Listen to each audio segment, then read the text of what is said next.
Hello friends, today I will show you how to fix error ORA-01033 when we try to launch our database. So first of all I will show you when this error will occur. So firstly we will start our SQL developer tool.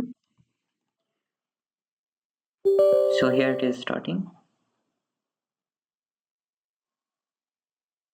Now here if we try to launch our database, this error will come. Oracle initialization or shutdown is in progress.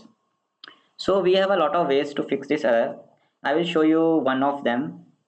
So first of all, minimize our tool and launch SQL Plus from the start menu. So here we will enter our user ID and password.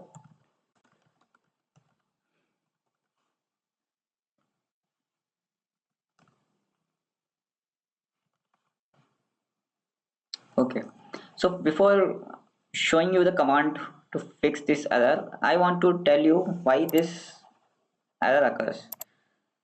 So whenever we start our machine, the pluggable data is closed. So you have to open it.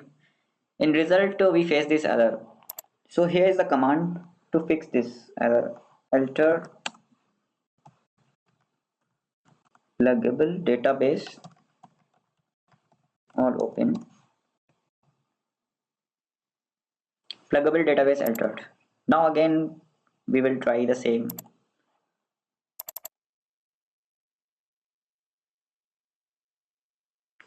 Here we go. Now this error is shot out and we are able to check our schemas. Thank you.